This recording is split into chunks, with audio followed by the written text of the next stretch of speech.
for the love of cars. Now, this is episode 3 of the Traffic and Road Safety Act that has amendments in 2020, 2022, and 2023. This is my interpretation. It's not necessarily the interpretation of anyone else but me. Kakati, last time we covered a section 107. Yeah, we did section 107, condition of the motor vehicle, etc. for use on the road. Katugenda section 108, causing bodily injury or death through dangerous driving. Yes, so we're going to be covering section 108, 109, and 110, right?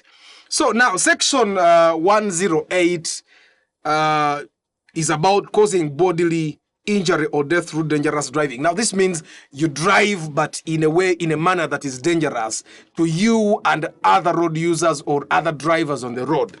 And let's go to subsection 1. It says, every person who, part A of subsection 1, causes bodily injury to or the death of any person by driving of a motor vehicle, trailer, or engineering plant recklessly or at a speed or in a manner which, having regard to all the circumstances of the case, is dangerous to the public or to any person. Now, when they talk about regard to all circumstances of the case, it means that your driving can be dangerous based on where you are. If you're driving and you are at a rally, at a track, you can overspeed probably, because then it's a rally track, it's a sport, so it's not dangerous. However, if you overspeed in a school zone, then your driving is dangerous. Ontegede, bagambye, in a manner which, having regard to all the circumstances of the case, is dangerous in a manner ngabatademu all the factors that exist. While under the influence, this is part B, while under the influence of drink or a drug to such an extent as to be incapable of having proper control of the vehicle, is in charge of a motor vehicle, trailer, or engineering plant, and by an act or omission in relation to it causes bodily injury to or the death of any person. It doesn't matter what drug or what drink it is, as long as you are under the influence of something. It can even be mabendazo. I don't know what mabendazo does. Mabendazo, sidi inadaga eri jamu gundi, ebiwuka murubuto. Inadaga eri. You can take Panado as long as proving anti chona chiwabadde onywedde kyakufudde either drowsy oba kyakuwadde kamunguluze oba kyakuggyeko the ability to make wise decisions or wise judgments. Nebagamba, you commit an offense and you are liable on conviction to a fine of not less than 75 currency points and not exceeding 200 currency points, or imprisonment of not less than 2 years and not exceeding 5 years, or both. Kansokemba balide sente omanyi mugende mulowooza mathematics mwamuyitanga mafi. So bagambye bwe senga ovuga in a manner that is dangerous nga ebintu byonna the facts, but are the facts kumeza novuga in a manner that is dangerous to yourself and other road users, bagenda kufayininga kati no fine ebiseera ebisinga eba ya kooti waliwo bali ekipapula kya dangerous driving, naye omusirikale asobola okukukwata n'asalawo n'agamba ono nedda ono ye katumutwale muki katumutwale mu kooti kamala okubayira nti basobola okuwa this is how many 75 bagambe 75 currency points na bagamba each currency point equals to 20,000 shillings. Basobola mu kooti bwe bagenda mu kooti omusango ne kusinga bakuwa basobola okufayininga. The minimum they can fine is 1.5 million shillings. The maximum is 200 currency points. Each currency point is equal to 20,000 shillings, milioni nya. Kitegeeza osobola okugenda mu kooti omulamuzi n'omulabikira bubi. Bw'omulabikira bubi agagwe nkwadde fine ya milioni nya. Ate ne bagamba they can imprison you for a minimum of 2 years. Minimum 2 years. not exceeding 5 years kitegeeza omulamuzi alina amaanyi agagamba ono katumusipeena tandabikidde bulungi naye lwaki tewasaniridde enviiri bakuteekeyo ena kitundu okitegeera so oba basobola okukuba fine ya miliyoni 4 ne bakusiba n'emyaka ena okitegeera so the judge has that depending on of course the evidence that has been brought to court. Mark you, evidence is by the police officers. Kitegeeza police officers asobola okusala ona akuteekako ebintu bye agamanyi government yagawa abapoliisi okitegeera so the policeman can decide to bring evidence n'agamba evidence ya musango gwono tugende ku subsection 1 mukitegedde that if you drive. And by the way, when we talk about motor vehicles, in take up embadde ndyogerako, some of you people think I'm talking about only cars. Namwe abavuga tukutuku, namwe abavuga pichipichi neteeka libakwata, namwe ab'obugaali. Tugaye motor vehicle, trailer or engineering plant. Okitegeera, pichipichi ebeera motor vehicle because it has a motor. Eh?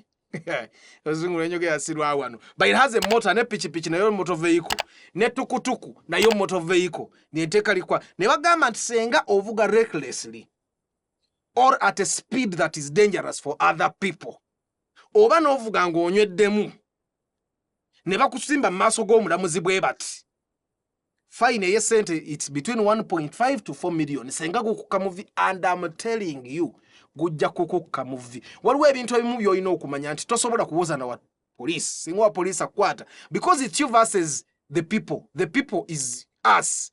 It's Uganda, you versing Uganda. Tosobola kuwoza na Uganda n'ogisi kizibu nnyo gw'okusinga Uganda, because the entire police force ba detective bani bonna banoonyereza musango kuva kulaba nga gukukka muvi.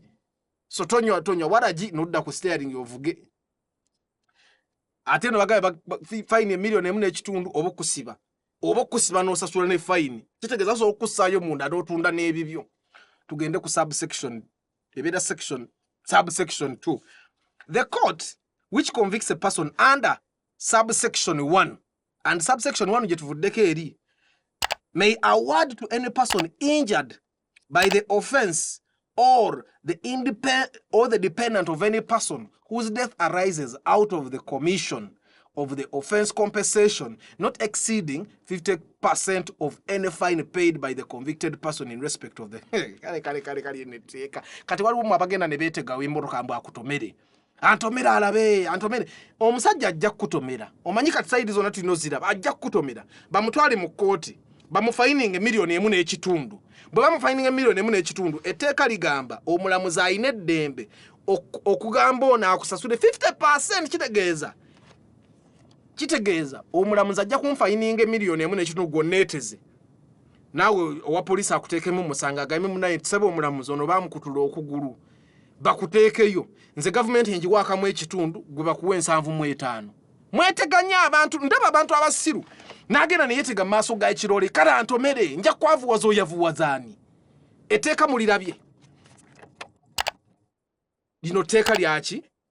Lino tteeka lya gavumenti. Bagambye this is subsection 2 of section 108 egambye nti the court which convicts this person nemusasuze million, kati bw'asasule miliyoni 4 for example oba 5, the court tesobola kumugamba kusasula more than what he has paid the government.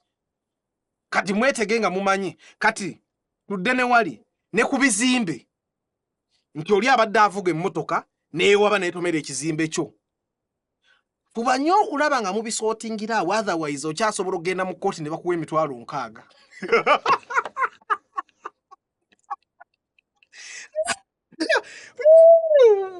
Amateeka ganyuma simanyi obatendeke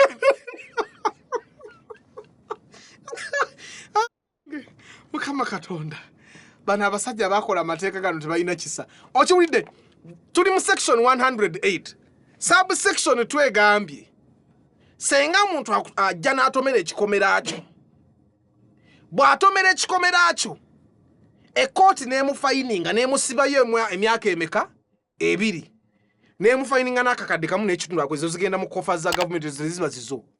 Omulamuzi amusingisizza omusango wa ddembe omugamba naye sasula n'oyo, wabula omulamuzi talina lukusa Rumufininga more than 50% zisente zasasudde ku government kitegeza gwe sigala gwe senga bakwata ngo otomedde kisenge ky'omuntu kiriza genda mu kooti sigala ngo mulamuzi omusimayiringira simayiringira mulamuzi mulabikire bulungi akufininga kamu kitundu akugambe ne bali bawe 75 osegedde so kati bannange mwabetege emmotoka nogenda ne wetege emmotoka mbwatomera alabe nkonaako musindika amannyo bajja kuwa 5 ng'ate okugulu kuvuddeko ntero bira baba boda nga babikola ntobule baba boda nga babikola bane mulekera okwetega emmotoka nange nali ngambi koledda naye munnange nakula ebirowoozo ndoza section 108 mugitegedde let me summarize section 108 egambye senga ovugisa ekimama senga odduka speed senga ovuga emmotoka nga onyweddemu omusirikale nakukwata bwe papa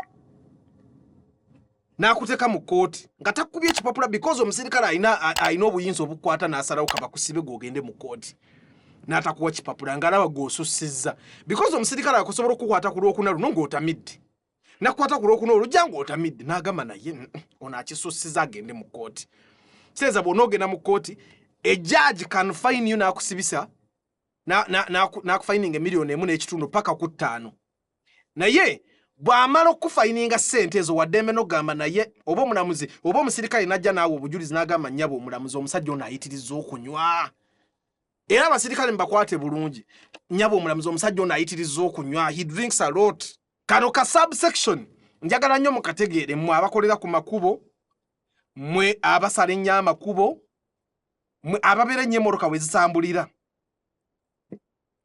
mukimanye nammwe abatuula ku booda the borderman ajja kusuula mu mwala bw'amala okusuula mu mwala agende omulamuzi agambe negwe nga bwenkulaba tolina ssente genda osuuleyo gw'okugulu nga kumenyese that's why when you sit on a border and the border guy is riding recklessly weebeereremu mugambe nze tobinvuga ebyo avuge bulungi but owa boda senga anaavuga bubi n'akuhaminga bajja mukwata bamuteekeyo mu nkomyo gwe ng'okugulu kuvuddeko mwebeereremu tugende ku 109 causing bodily injury or death through careless driving. Every person who causes bodily injury to or the death of any person by carelessly using a motor vehicle, trailer or engineering plant commits an offense and is liable on conviction to a fine of not less than 60 currency points and not exceeding 150 currency points, or imprisonment of not less than 2 years and not exceeding 3 years. Now, section 109 and 108 zifanagana muko. It's just that 108 is a little more specific. Kati, gwe bw'onoogenda mu kooti kisinziira ku gundi ono babayita aba state attorney oyo akuvunaana oyo akutunulira n'agawe njagala agendeyo section kijja akozesa oba akozesa 108 oba 109 nze mu kulaba okwange zifaanagana. Tugende ku section 110 of the Traffic and Road Safety Act. Reckless or dangerous driving. Kati 108, 109, 110 zeogera ku kintu kyekimu. Kale 110 reckless or dangerous driving. Abanda ba Subaru. A person who on any road ku luguudo lwonna oba lwa ttaka oba lwa koolaasi oba lwa amazzi kasita luba nti luguudo recklessly drives a motor vehicle, trailer or engineering plant. Mwe abaana ba boda abaagira ne mutyusa amayembe mulowooza muvuga za sport nga oli ku bajaaji. Drives a motor vehicle, trailer or engineering plant at a speed which, having regard to all the circumstances of the case, all circumstances of the case, key point, is or might be dangerous to the public or to any person. Drives a motor vehicle, trailer or engineering plant in a manner which, having regard to all the circumstances of the case, is or might be dangerous to the public to any reason. By the way, section 110 ina subsection ina parts 3. Party esooka egambe senga ovuga recklessly. Party eyokubi negamba nti senga ovuga at a speed that under the circumstances is not safe. Party eyokusatu negamba driving in a manner gye bateebereza. Kubanga osobola okubanga ate ovuga mpola naye nga owa traffic ateebereza envuga ye empola eyo eri dangerous to the public. Yes, mwe mulowooza okuvuga obikudduka kwereere. Kati bw'ogenda ku Ntebe Express n'ovuga mpola, you're reckless. kati kitegeeza senga ye part C ne bakugamba izo part esatu nga bwenzi gambi, if you do that you commit an offense and you are liable to conviction to a fine of not less than 60 currency points. Kati gabiza 60 currency points nga sente ntono mtu avuga mpole je milioni emu n'emitwalo 2 not exceeding 90 currency points, milioni emu n'emitwalo 8, or imprisonment of not less than 2 years and not exceeding 3 years. By the way, munotinge reckless driving, any kind of reckless driving, bwe bakutwala mu kooti osibirwa emyaka 2 ekitone nnyo. Ekirala osasule above a million shillings. Kakati mwe badereva abavuga ebimotoka by'ebikampuni. Bana bavuga ebimotoka ebyo birole ebyo bitambuza amata asimanya ntambuza ebyaba distributor. Muvuga bubi. Atenga tebaba wa sente nyingi. Kitegeza there is a possibility nti bakutwala mu kooti nga toyina miliyoni gy'osasulayo n'ogenda n'osula eruzira emyaka gye 2. Muvuge bulungi. Kale. Subsection 1 mugitegedde. Efanagana mu neziri endala. Kati yero oyo afuna engeri gyabutetenkanya n'akusibirako. Subsection 2 egamba any police officer, ulira! Any police officer may arrest without warrant the driver of any motor vehicle, trailer, or engineering plant who commits an offense under this section within his or her view. The section jetwogerako ye section 110. Omusirikale waddembo kusiba senga ekisooka if the driver refuses to give his or her name. Senga ogana omusirikale akubuuza erinnya lyo n'omugambo gwani alimbuuza waddembo kukwata n'akussa ku mpingu. 2. If the police officer has reason to believe that the name or address so given is false, senga wa traffickers agezako n'omugamba n'akubuuza obeera wa n'omugamba mbeera Kawempe nga akulaba ofaanana emaganjo waddembo kusiba. 3. If the motor vehicle, trailer, or engineering plant does not bear an identification plate, senga obadde ovuga bubi n'asanga ng'emmotoka yo teriiko number plate waddembo okukusiba teyeetaaga kiwandiiko toka bagamba ta yingi yengatto jamu engatto waddembo okugamba tugende naye mutegedde subsection 2 bagambye wa poliisi ayina obuyinza obukusiba nga teyeebuziza ku muntu yenna senga alaba ekisooka ng'omulimba erinnya, ekyokubiri ng'alabira ddala oyinza oba omulimba gy'obeera oyambadde nga weekawempe omulima mb'obeera muyenga. Ekyokusatu senga mmotoka ye terina number plate waddembo okusiba nga talina gwe yeebuuzizzaako mubakwate bulungi abasajja kyova olaba nze tunyumya. Tugende ku subsection 3. Where a person is convicted of aiding and abetting, counseling, procuring, or inciting the commission of an offense under this section, and it is proved that he or she was present in the vehicle at the time of the offense of which he or she is convicted, the conviction shall, for the purpose of the provisions of this act relating to disqualification for holding or obtaining driving permits, be taken to be in respect of an offense in connection with the driving of the motor vehicle, trailer, or engineering plant. Kakati, senga otula mmotoka mwabagenda n'abavuzi ba Subaru. N'otula mu mmotoka kyali waavuga ago awaman kikusibya permit yo toli mu kuvuga naye permit yo bagitwala. Muwaga mwe mukwata kamera omwana alimo overspeeding kwentebe express gwakwata kyekyo balage bayise simanya kati kabya kubaka itakataka akagira kakubye eno togikwata nyobbule kikusibya muli ku express mwe mukwata bu video laba bwayise ku benzi tomanyi nti benzi ya munene kankaddemu kano akasembayo kuba nange oluzungu lunsuseeko sentence y'abano ng'ampanvu eva eri kweri page nange wano nno we batukwatira genda nosoma sentence ogenda naye kanjiddemu sijja kubanga mmwe. Subsection 3 of section 110 egamba where a person is convicted of aiding and abetting, counseling, procuring, or inciting the commission of an offense under this section, aiding okuyambako, abetting okukwekereza, counseling okuzzaamu amaanyi, procuring okumusaamu ssente,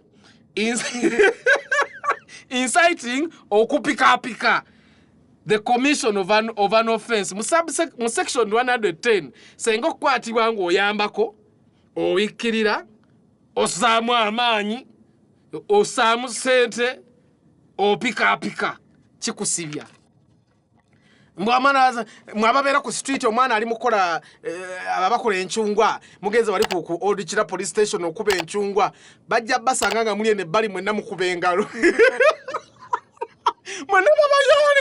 mwenna babayole babatwale munda. You are committing an offense. Kankaddemu wano is proved that he or she senga bakakasa nti waliwo naye kakati wano abali ebweru muyinza okuyita naye ababeera mu mamotoka abo bakwata bu video kuba tosobola kubanga okuba enchungwa n'okwata ne video tosobola kubanga overspeeding n'okwata ne video otherwise oba mugwagwate nnyo shall for the purpose of the provisions of this act provision buno obuli muno relating to disqualification for holding or obtaining driving permits but ogenda osobola okugaanibwa okuddamu okufuna permit be taken in respect of an offense in connection with ate nawe bakuvunaana engooli eyo njimaze oluzungu nange lonsusseeko naye ndooza mwetegedde. For this episode we have covered section 108 109 and 110 of the Traffic and Road Safety Act. These sections are mostly to do with reckless driving and causing bodily injury or death through the careless or reckless driving. Kakati mutandika okwetereza muleme kugwa mu mannyo ga mpisi. Kwa empisi kati nno bano be basirikale ba traffic babalinze era banagira ne bakwata bagabana for the love of custody abati yabagambe etteeka tolitegedde yingia pole kale. I'll see you in the next episode.